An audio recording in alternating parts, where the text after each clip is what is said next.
Hi hello నమస్తే, నేను మీ యాంకర్ ధనుష్. వెల్కమ్ టు ఐట్రమ్. ఈరోజు మనతో పట్టిన గెస్ట్ పటాస్ ఫైమా. అంటే లైఫ్లో ఆపర్చునిటీస్ చాలా తక్కువ సార్లు వస్తాయి. వచ్చిన ఆపర్చునిటీస్ని మిస్యూజ్ చేసుకోకుండా ప్రాపర్గా యూజ్ చేసుకుంటూ అటు పటాస్ దగ్గర నుంచి తన కెరీర్ స్టార్ట్ చేస్తే జబర్దస్త్, బిగ్ బాస్, దాని తర్వాత మళ్ళీ జబర్దస్త్కి వచ్చి అటు 2-3 సినిమాల్లో చేసుకుంటూ మనందరినీ ఇప్పటివరకు ఎంటర్టైన్ చేసుకుంటూ ప్రతి ఏ షో చేసినా కూడా ఆ షో పేరుని తన ఇంటి పేరుగా మార్చేసుకుంటున్న ఫైమా ఈరోజు మనతో పాటు గెస్ట్గా రెడీగా ఉన్నారు. తనతో మాట్లాడేసి మరెన్నో విషయాలు తెలిసిన ప్రయత్నం అయితే చేద్దాం. హాయ్ ఫైమా. హాయ్. ఎలా ఉన్నావు? బాగున్నా. ఫస్ట్ ఆఫ్ ఆల్ ఎప్పుడో 9 months నుంచి ఇంటర్వ్యూ అడుగుతుంటే వాళ్ళు ఫ్రీ అయ్యావు ఇవ్వడానికి. అందరు అనుకుంటారు 9 months బిజీగా ఉందేమో అని. అంత లేదు, ఖాళీగానే ఉన్నా. కాకపోతే ఇంటర్వ్యూలో ఏంటి అని అంటే అడిగి జనాలు కూడా బోర్ వచ్చేస్తుంది కదా వాళ్ళకి, ప్రతిసారి నేను చెప్పిందే చెప్తుంటే అందుకే గ్యాప్ ఇచ్చా.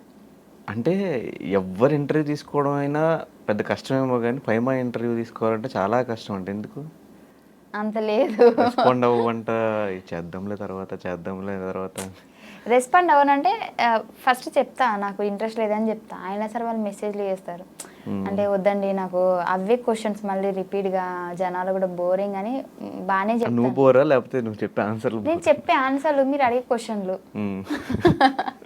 ఇంకా అవే నేను కూర్చోబెట్టామంటే ఏం అడుగుతాం, ఇంకా అవే క్వశ్చన్స్ ఉంటాయి. అవే అడుగుతారు కదా, సో అందుకే. బట్ కాకపోతే ఎందుకో నీకు ఇవ్వాలనిపించింది ఇంటర్వ్యూ. అదే ఇంటర్వ్యూ నాకు ఇంకేం వద్దు, అందుకే ఇచ్చా. ఏమిచ్చావు? ఇంటర్వ్యూ ఇంకా ఇవ్వలేదు, జరుగుతుంది. అదే జరుగుతున్నదాన్ని ఇచ్చా అనుకోడు, ఇస్తున్నా. ఎస్, నీ ఇంగ్లీషే కదా, తెలుగు కూడా సరిగ్గా రాదు. అంటే నేను హిందీ మీడియం. ఎలా ఉంది లైఫ్? చాలా బాగుంది. ఏం నడుస్తుంది లైఫ్లో? లైఫ్లో ఏం నడవట్లే, నేనే నడుస్తున్నా డైలీ. లైఫ్లో ప్రవీణ్ అనే టాపిక్ ఎక్కడ, అంటే ఒక ప్రవీణ్ పోయి ఇంకో ప్రవీణ్ వచ్చినట్టు ఏంది ప్రవీణ్ గోలేంటి మధ్యలో? ప్రవీణ్ అనే పేరు ఇష్టం ఏంటి నీకేమన్నా? అంటే అందరు అదే అనుకుంటున్నారు. కాకపోతే ఏంటి అని అంటే ఫస్ట్ నుంచి ఉన్న ప్రవీణ్ వీడే. కాకపోతే నాకు ఒక రీల్ జోడి కనెక్ట్ అవ్వడం వల్ల జనాలు కనెక్ట్ అయిపోయారు. అండ్ ఏంటి అని అంటే అంత సడన్గా నేను మళ్ళీ అది కాదు బాబు ఇది అంటే కూడా మరి ఇది ఎందుకు స్టార్ట్ చేస్తావు అని అంటారు కాబట్టి టైం తీసుకున్నా. అండ్ సో ఇప్పుడు టైం వచ్చేసింది కాబట్టి రివీల్ చేయాల్సి వచ్చింది. కానీ నువ్వు ఎన్నిసార్లు చెప్పినా ఇది అబద్ధమేమో అన్న పాయింటే ఉంటుంది నాకు మైండ్లో. ఎందుకు? ఏంటి అబద్ధం? ఆ పాత ప్రవీణ్తో ఏ లవ్ స్టోరీ లేదు, ఏం లేదు, జస్ట్ డైరెక్టర్స్ చెప్పడం వల్ల చేసాము, అది కనెక్ట్ అయింది కాబట్టి చేసాము అంటే అది నాకు ఎన్నిసార్లు విన్నా అబద్ధం కింద అనిపిస్తుంది. అది మీ అంటే మీరు ఆలోచించే విధానం. అది మీరు చేసింది కూడా అలాగే ఉంది కదా. నేను అది కూడా ఒప్పేసుకున్నాను కదా నా ఇంటర్వ్యూలో. సో నేను చేశాను, అవును, ఒక జోడీ కనెక్ట్ అయింది, కనెక్ట్ అవడం వల్ల చేశాను. ఇప్పుడు చాలా జోడీస్ ఉన్నాయి, అన్ని కరెక్ట్ అని మీరు ఏమైనా నాకు చెప్పగలుగుతారా? చాలా జోడీస్ ఉన్నా కూడా ఇప్పుడు ఎగ్జాంపుల్ సుధీర్ రష్మి ఉంటే ఆన్ స్క్రీన్ పేరు వాళ్ళది క్లిక్ అయింది కాబట్టి వాళ్ళ మీద కొన్ని షోస్ ప్లాన్ చేశారు. పెళ్లి చేసినా ఏం చేసినా కూడా షో కాన్సెప్ట్ వరకు షోస్లోనే ప్లాన్ చేశారు. కానీ వాళ్ళిద్దరూ బయటకు వచ్చి సపరేట్గా ఒక ఇంటర్వ్యూలో కూర్చుని మేమిద్దరం లవ్ చేసుకుంటున్నాం, మా ఇద్దరు లవ్ ఇలా స్టార్ట్ అయింది, మేమిద్దరం లవ్ స్టార్ట్ అయింది అలా ఏం చెప్పలేదు, మా జర్నీ ఇలా స్టార్ట్ అయింది అని మాత్రమే చెప్పుకున్నాం. సో ఏంటి అని అంటే మాకు బేసిక్గా అంత పెద్ద సెలబ్రిటీస్ అయితే మేము కాదు, మాకు అంతంత పెద్ద పేమెంట్లు కూడా ఏం రావు. సో ఇద్దరు అండర్స్టాండింగ్ తోటి ఇద్దరికి ఫర్దర్గా బాగుండాలి ఫ్యూచరు, జనాలు కనెక్ట్ అయ్యారు కాబట్టి ఇద్దరు, అంటే వాడి నోట్లో నుంచి వచ్చింది, నా నోట్లో నుంచి వచ్చింది. నేనే ఏమంటారు వాంటెడ్గా డబ్బుల కోసం అరే నువ్వు నా కోసం ఇలా చేయరా అలా చేయరా నేను ఎప్పుడు చెప్పలేదు. వాడు చెప్తే నేను చేశాను, నేను చెప్తే వాడు చేశాడు, అంతే. యూట్యూబ్లో నీ దాంట్లో కూడా, నీ ఛానల్లో కూడా వీడియోస్ కూడా అది కూడా కాన్సెప్ట్ కోసమే, అన్ని కాన్సెప్టే ఫస్ట్ అనుకుని చేసాం మేము. వాడి దాంట్లో కూడా చాలా చేశాను నేను, నా దాంట్లో వాడు తక్కువ. ఇంకా నా ఛానల్లో, వాడి ఛానల్లోనే, వాడి పాత ఛానల్లో చూస్తే పోయింది ఛానల్, బట్ వాడి ఛానల్లో మేము చాలా చేసాం. నేను నాకు జ్వరం వచ్చినా ఏమొచ్చినా లేదంటే షూటింగ్ రాకపోయినా నేను ఇది చేస్తాను, నీకు ఇది అయింది కదా అంటే చేసుకో, ఓకే. ఇప్పుడు వాడి ఛానల్లో చేస్తే నాకు రావు కదా డబ్బులు, వాడికే కదా. సో వాడి కోసం కూడా నేను ఆలోచించినట్టే కదా. మరి ఆ టైంలో కూడా నీ బాయ్ ఫ్రెండ్ ప్రవీణ్ ఉన్నప్పుడు ఆ టైంలో ప్రవీణ్ ఎందుకు పరిచయం చేయలేదు జనాలకి? నేను చెయ్యలేను, అదే కదా నేను చెప్తున్నాను. జోడీ కనెక్ట్ అయ్యారు. సో ఇప్పుడు సేమ్ ఇదే సిచ్యువేషన్ అక్కడ జరిగేది, ఫస్ట్లో కూడా జరిగేది, కానీ ఇప్పుడు కొద్దిగా లేట్ అయింది అంతే. అప్పుడే ఆ జోడీ కనెక్ట్ అయిన వెంటనే సారీ అండి తన నా లవర్ కాదు, ఇది రీల్ జోడీ అని అంటే జనాలు కనెక్ట్ కారు కదా. సో అయిపోయినా అంటే ఆల్రెడీ మాకు కనెక్ట్ అయిపోయారు కాబట్టి దాన్ని చెడగొట్టుకోవడం ఇష్టం లేక ఇద్దరం అండర్స్టాండింగ్తో ఈ ప్రైమ్ కూడా చెప్పా. సో నేను ఇలా అని అంటే అది నీ ఇండస్ట్రీ తరపున నేను ఏం చేయలేను, నీది రియల్ కాదని నాకు తెలుసు కదా, అది చాలని చెప్పిండు. సో అందుకే మేము కంటిన్యూ చేసాం. ఈ విషయంలో ఎప్పుడు గొడవ రాలేదు మీ ఇద్దరికి? అంటే ఈ విషయంలో అంటే ఎప్పుడు గొడవ కాలేదు, ప్రతిసారి నాకు ఎంకరేజ్ చేసుకుంటూనే వచ్చాడు. కానీ ఏమైంది అని అంటే నేను బిగ్ బాస్కి వెళ్ళినప్పుడు వెళ్ళే ముందే నేను చెప్పాను మన మేనేజ్మెంట్ వాళ్ళకి కానీ అందరికీ. సో బేసిక్గా ఇప్పుడు బిగ్ బాస్కి వెళ్ళిన తర్వాత కూడా నాకు నా పర్సనాలిటీని చూపించండి, మళ్ళీ ఇది రీల్ జోడి పటాస్ ప్రవీణ్, సో ఆ మ్యాటర్ తీసుకొచ్చి మళ్ళీ నన్ను ఇన్వాల్వ్ చేయకండి, సో అక్కడితో ఆపేయండి అని చెప్పి బిగ్ బాస్ అనే షోని కూడా మోసం చేసావు అయితే, బాయ్ ఫ్రెండ్ ఉన్నాడు లేడు వద్దు అని. అదే చెప్తాను నేనండి ఫస్ట్ ఈను. సరే చెప్పు. సో చెప్పి వెళ్ళాను. వెళ్ళిన తర్వాత నాకు సడన్గా ఏంటంటే స్టేజ్ ఎక్కిన తర్వాత నాకు ఒక లెటర్ వచ్చింది. నేను షాక్ అయిపోయినా. ఆల్రెడీ నేను చెప్పాను కదా, నేను మా ప్రవీణ్ కూడా పరిచయం చేసి వెళ్ళాను. ఎందుకంటే మా ప్రవీణ్ మొత్తము నాకు బట్టలు కానివ్వండి బయట అన్నీ తనే చూసుకున్నాడు కాబట్టి తను నా రియల్ లవర్. బట్ నేను ఎప్పుడు చెప్పుకోలేదు. అండ్ ఆ ప్రవీణ్ని మీరు ఎక్కువ ఇన్వాల్వ్ చేయకండి, అంటే నార్మల్గా ఇప్పుడు వాళ్ళు ఏమన్నారంటే, అంటే ఇప్పుడు ఒక్కొక్కరికి ఒక్కొక్క గుర్తింపు ఉంటుంది కదా, నీకు జోడీ కనెక్ట్ ఉంది కదా, సో దాని త్రూ వెళ్దామంటే అట్లా వద్దు, నార్మల్గా వెళ్ళిన తర్వాత నేను వాడి మంచి చెడు నేను చెప్తాను, అంతేగాని దాని కనెక్షన్తో వద్దు అని చెప్పిన. బట్ అయినా సరే వాళ్ళు నాకు ఎంట్రీలోనే ఒక పెద్ద లెటర్ పంపించారు, వీడియో రాసి పంపించినట్టు. సో అక్కడ అనుకున్నా సరేలే వీళ్ళు అలా అనుకుంటారు, ఇంకా మనం చెప్పినా కానీ చేశారు కదా అని చెప్పేసి సో దాన్ని కంటిన్యూ చేయాల్సి వచ్చింది. అండ్ బిగ్ బాస్ మధ్యలో చూసుకున్నట్లయితే నీకు ఒక వీడియో కూడా పంపిస్తాను. నేను జనాలు ఎక్కడ మళ్ళీ అంటే వీడు అంటే తన ద్వారా నాకెక్కడ ఓట్ చేస్తున్నారు అంటే అట్లా అనుకుంటారు కదా, దానికోసం కూడా నేను మధ్యలో లక్కీ అని కూడా మాట్లాడినా. సో జనాలకి అప్పటికి ఇంకా క్లారిటీ లేదు కదా, అందుకే నన్ను అర్థం చేసుకోలేకపోయారు. అంటే ఇప్పుడు ఓట్స్ పడతాయి అని చెప్పేసి చెప్పలేదా? ఓట్స్ పడతాయి అని కాదు కానీ ఎందుకు హోప్ ఎక్కువ పెంచేయడం అని నాకు అనిపించింది. అప్పటికీ దానికంటే ముందే నువ్వు చూసుకున్నట్లయితే మేము జోడీ చేయలేదు, నేను ఆపేసా. మా ఇద్దరివి వీడియోస్ కానీ యూట్యూబ్లో కానీ ఎక్కడా రాలేదు. నేను చెప్పిన వద్దు, నాకు ఇంకా నీకేం అనుకుంటలేరు అంటే మనం చేసిన వీడియోస్ వల్ల నేను ఒక్కదాన్ని నెగిటివ్ అయిపోతున్నా, అబ్బాయిగా నువ్వు బాగానే ఉన్నావు, అమ్మాయిగా నేను నెగిటివ్ అయిపోతున్నా అని నేను చాలాసార్లు వాడైతే నాకు బొచ్చచాలు అవన్నీ పట్టించుకోవద్దు ఫైమా, జనాలు అంటారు అట్లనే అనుకుంటారు అంటే కూడా నేను చెప్పిన ఒకటే మాట, జనాలు అనుకుంటారు అని ఎప్పుడు అనాలంటే నన్ను అంటే నీతో అంటే మనం చేయడం వల్ల నన్ను ఒక్కదాన్ని అంటున్నారు కాబట్టి సో నేనే ఆలోచించాలి ఖచ్చితంగా అని చెప్పేసి చాలా డేస్ మేము జోడీ చేయలేదు అసలు మేము. కానీ మీది మాత్రం ఒక పోకరీ లెవెల్ ట్విస్ట్. మళ్ళీ అసలైన బాయ్ ఫ్రెండ్ పేరు కూడా ప్రవీణ్ అవ్వటం, అలా అవ్వడం వల్ల ఇంకా నేను ఏదో అబద్ధం చెప్పినా అని చెప్పేసి అందరు అనుకుంటారు అంతే. సో మరి రీసెంట్గా పెళ్ళి అని, త్వరలో మా పెళ్ళి, త్వరలో మొన్న ఎంగేజ్మెంట్ అయింది, ఇవంతా ఏంటి, ఎప్పుడు పెళ్ళి అవబోతుంది?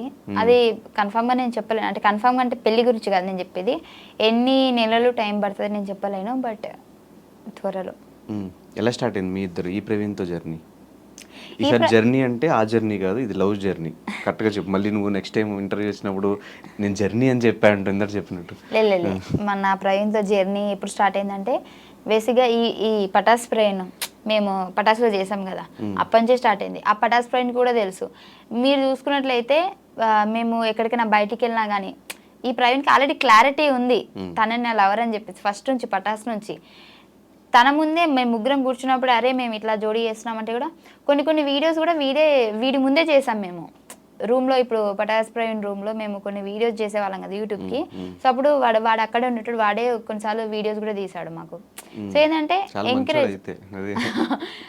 ఎంకరేజ్ చేశాడు అబ్బా, అంటే కెమెరా వెనకాల ఉన్నాడు, వాడిని ఎప్పుడు నేను జనాలు చూపించలేదు కాబట్టి వాడిని బ్యాడ్ అనుకున్నాడు తప్పించి ప్రతి సిచ్యువేషన్లో నేను ఎక్కడ వీడియో చేసినా ఇప్పుడు వాడు నేను పటాస్ ప్రవీణ్ నేను రూమ్లో ఉన్నామంటే ఇద్దరం ఉంటే అది ఎలా ఉంటుంది, కెమెరా వెనకాల వాడు ఉన్నాడు నాకు సపోర్ట్ చేస్తున్నాడు, బట్ అది ఎవరికి తెలియదు. అందుకే ఇప్పుడు ఇంత నెగిటివ్ అయిపోయింది. బట్ ఈ ప్రవీణ్కి తెలుసు అన్నీ, మేము ముగ్గురమే ఎటు వెళ్ళినా వెళ్తాము, మేము ఎక్కడ సినిమాకి వెళ్ళాలన్నా మేము ముగ్గురమే. జనాలు నేను అబద్ధం చెప్పినా అనుకుంటారు, స్టిల్ ఇప్పటికీ కూడా మేము పటాస్ నుంచి ఇప్పటి వరకు కూడా మా ప్రవీణ్ని లవర్ అని చెప్పలేదు, కానీ ప్రతి స్టోరీలో వాడు ఉంటాడు. నార్మల్గా మనం సినిమాకి ఎక్కడికైనా అంటే గేమ్స్కి అవి పోతాం కదా, ఇటు పటాస్ ప్రవీణ్ ఉంటాడు, ఇటు వీడు ఉంటాడు, వెనకాల మా ఫ్రెండ్స్ ఉంటాడు, అందరూ మేము స్టోరీ తీసి పెట్టేస్తాము. నీకు అది కలిసి వచ్చింది. ఇప్పుడు చెప్పే స్టోరీలో ప్రవీణ్ ఉన్నాడు, కానీ ఆ ప్రవీణ్ ఈ ప్రవీణ్ కాదు, ఈ ప్రవీణ్ వేరే ప్రవీణ్, అంతే కదా? ఓకే, అది ఇద్దరు పేర్లు ప్రవీణ్ అవ్వడం వల్ల నా బుర్ర బదలైపోతుంది, నేను ఎట్లా అయిపోయి నాకు కన్ఫ్యూజ్ అయిపోతుంది, అట్లా అయిపోయింది నా పరిస్థితి అంతే. అదే ఆ స్టోరీ చెప్పు, ఎలా స్టార్ట్ అయిందో మీ ఇద్దరికి? సో పటాస్ అప్పటి నుంచి స్టార్ట్ అయింది మాకు. అప్పటికి నాకు పటాస్ ప్రవీణ్కి జోడీ కనెక్షన్ అవ్వలేదు ఇంకా. సో ఏంటి అని అంటే నాకు నేను ఆల్రెడీ వీడియో చెప్పాను, అందుకే షార్ట్ కట్లో చెప్తా. ఏంది అని అంటే నాకు హైదరాబాద్ వచ్చిన తర్వాత నాకు ఎవరు పరిచయం లేదు బేసిక్గా. అంటే నేను మా అమ్మకి అబద్ధం చెప్పి వచ్చేసిన, నాకు ఇక్కడ ఫ్రెండ్స్ ఉన్నారు, అందరూ చూసుకుంటారు, అప్పుడు డబ్బులు లేవు మాకు, ఇక్కడ చూసుకునే వాళ్ళు ఉన్నారు మా ఫ్రెండ్స్, అది ఇది అని చెప్పి వచ్చా. కాకపోతే స్టిల్ ఇక్కడ జరిగేది ఏంటి అని అంటే, నేను కన్వీనియన్స్ డబ్బులతోటి, మనం షూటింగ్కి వెళ్తే కన్వీనియన్స్ డబ్బులు ఇస్తారు కదా, దాంతో హాస్టల్లో ఉంటున్నా. నాకు ఒక ఫ్రెండ్ ఉండేది, బట్ అది అప్పుడు లేదు. నేను వేరే హాస్టల్కి వచ్చేసా. వేరే హాస్టల్కి వచ్చేసి కొత్త కొత్త వాళ్ళందరూ పరిచయం అయ్యారు, మాట్లాడుతున్నా. సో నాకేంటి అని అంటే, నా కోసం హైదరాబాద్లో ఎవరు లేరు అన్న ఫీలింగ్ వచ్చేసింది. అసలు నాకు ఇంపార్టెంట్ పర్సన్ ఎవరైనా ఉన్నారా అని అంటే ఎవరు లేరు అనిపిస్తుంది. అప్పటికి పటాస్ ఫ్రెండ్తో నాకు జోడి కనెక్షన్ లేదు, నేను వారితో మాట్లాడట్లేదు నేను. సో ఏంటంటే నాకు కొంచెం అనిపించింది, ఎలోన్గా అనిపించింది. సో అప్పుడు మా పక్కన మా హాస్టల్లో ఫ్రెండ్ వాళ్ళ ఫ్రెండ్స్తో అట్లా మాట్లాడుతుంటే నేను అన్నా, నాకు బోర్ వస్తుంది నిజంగా, అసలు ఏం అర్థమవుతలేదు, నా వాళ్ళు ఎవరు లేరు హైదరాబాద్లో అని అంటే, నార్మల్గా ఫ్రెండ్స్తో మాట్లాడితే మీ ఫ్రెండ్సా అని అంటే అవును అని అంటే, నేను అన్న ప్రాంక్ కాల్ చేస్తేనే వాళ్ళకి భయపట్టిస్తాను నేను, అది ఇది అని అంటే సరేనే అని అన్నది. అట్లా స్టార్ట్ అయింది మా జర్నీ. ఆ రోజు నేను వాడికి ప్రాంక్ కాల్ చేస్తాను నైట్ 1 o'clockకి. సో కాల్ చేసి హలో ఏంటి మర్చిపోయావా అది ఇది అని అంటే, వాడు ఏం చేశాడు, దెబ్బకి నన్ను బ్లాక్ చేసేసాడు. బ్లాక్ చేస్తే మళ్ళీ నార్మల్ మెసేజ్ చేస్తాను, ఎందుకు బ్లాక్ చేసి అన్బ్లాక్ చేయలేకపోతే బాగోదు అది అండి. చిన్న కరెక్షన్, అది బ్లాక్ కాదు బ్లాక్. ఓ అలా మార్చేసారా? సారీ మార్చారా, నాకు తెలియదు, నేను చదువుకున్నప్పుడు అట్లనే చెప్పారు నాకు. సో చేస్తే నేను మెసేజ్ చేయగానే మళ్ళీ అన్బ్లాక్ చేశాడు. అన్బ్లాక్ చేస్తే అప్పుడు మా ఫ్రెండ్ అన్నది, అరే ఇది ప్రాంక్ రా, మా ఫ్రెండే రా అని అన్నది. అని అంటే ఓ అవునా అని చెప్పేసి వాళ్ళు ఇద్దరు మాట్లాడుకొని, చాలా డేస్ అయిందిరా నిన్ను కలవక, వస్తున్నాం హాస్టల్ దగ్గరికి అని చెప్పేసి ఆ రోజు హాస్టల్ దగ్గరికి వచ్చాడు. వచ్చినప్పుడు నన్ను చూసి అలా కొద్ది రోజులు మాట్లాడుకున్న తర్వాత నాకేంది అని అంటే, అప్పుడు తన కేరింగ్ బాగా నచ్చింది. అంటే కొందరు అనుకుంటారు ఏదో టైంపాస్కి ఫోన్ చేసిందంటే ఇది చిల్లరదేమో, లేదంటే దీని క్యారెక్టర్ వేరేలాగేమో అట్లా అనుకుంటారు కదా. కానీ వాడు అలా ఏం కాదు, వాడికి నేను మాట్లాడిన విధానం వచ్చి, ఎందుకంటే ఫస్ట్ మాట్లాడిన తర్వాత వాడు హర్ట్ అయ్యాడని తెలిసి సారీ చెప్పి జస్ట్ నార్మల్గా చేశాను అది అని మాట్లాడి అలా అయిపోయింది. అప్పటి నుంచి స్టార్ట్ అయింది మా జర్నీ. ఒక 10-15 days తర్వాత నేనే ప్రపోజ్ చేస్తే టైం కావాలన్నాడు. సర్లే అందంగా ఉన్నాడు కదా, టైం అడుగుతారు అని చెప్పేసి, సరే చెప్పు నీకు గంట టైం ఇస్తున్నా అని చెప్పిన. అడిగితే ఒక 2 days తర్వాత చెప్పాడు నాకు ఇష్టమే, బట్ ఇప్పుడు వాడు అప్పటికి ఫ్రాంక్ ఫినాన్స్ వాడి వేరే జోన్ జాబ్, అందులో వాడు సిన్సియర్గా మంచి జాబ్ చేసుకుంటున్నాడు. సో నా గోల్ ఇది, సో ఇప్పుడు లవ్ మీద అంత ఫోకస్ ఏం లేదు అది ఇది అని చెప్పేసి చెప్పాడు.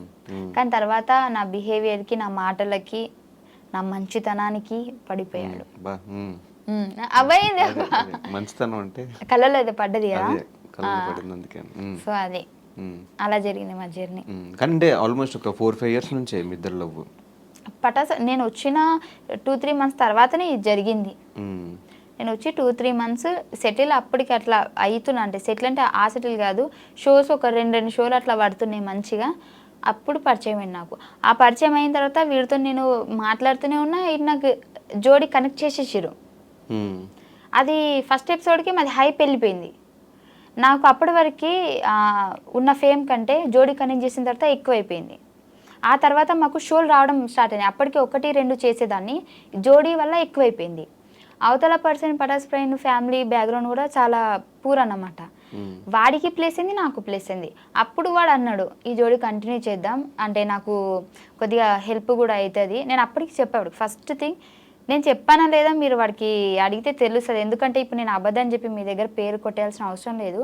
ఫస్ట్లోనే చెప్పాను నేను వద్దు, సో ఫ్యూచర్లో ప్రాబ్లం అవుతుందేమో అని అంటే, అప్పుడు తను ఏమన్నాడంటే ఆర్టిస్ట్ మనం స్టేజ్ వరకు చేస్తే ఏమవుతుంది, చాలామంది ఉన్నారు కదా, సో వాడి ఆలోచన కరెక్టే ఉంది, అక్కడ నా ఆలోచన కరెక్ట్ ఉంది, కానీ మేబీ దాన్ని మేము మిస్యూజ్ చేసుకున్నామేమో అని నాకు ఇప్పుడు అనిపిస్తుంది. కానీ బేసిక్గా అబ్బాయి సైడ్ నుంచి ఏ ప్రాబ్లం ఉండదు, ప్రతి ఇలాంటి లింక్స్ ఏమున్నా కూడా షోస్ వల్ల పెట్టినా కూడా అబ్బాయి సైడ్ నుంచి ప్రాబ్లం ఉండదు. ఇంకోటి అమ్మాయి సైడ్ అనేసరికి కొంచెం జనాలకు సమాధానం చెప్పుకోవాలి, ఇంట్లో ఫ్యామిలీకి సమాధానం చెప్పుకోవాలి. దట్టు ఈ ముస్లిమ్స్ ఫ్యామిలీస్లో అసలు బయటకు వచ్చి యాక్ట్ చేయడమే చాలా గ్రేట్. నాకు ఫస్ట్ ఈ జోడీ చేసినప్పుడు కూడా మా అమ్మ వాళ్ళు వద్దు అంటే ఇట్లా అనుకుంటున్నారమ్మా అది ఇది అని అంటే, నేను ఆపేసా మధ్యలో. ఆపేస్తే అప్పుడు పటాస్ కాల్ చేసి మా అమ్మ వాళ్ళకి ఆంటీ ఇది షూట్ ఆంటీ అట్లాంటి ఇట్లాంటి అని చెప్పాడు. సో అంత బాగానే ఉంది మా దగ్గర. అంటే తను మాట్లాడి ఒప్పించుకొని తర్వాత యూట్యూబ్లో అయినా సరే మా అమ్మతో కూడా కంటెంట్ వీడితో మాట్లాడి, ఇప్పుడు మాట్లాడకుండానైతే వీడు చెప్పకుండా నేను చెప్పకుండా అయితే జరగదు కదా.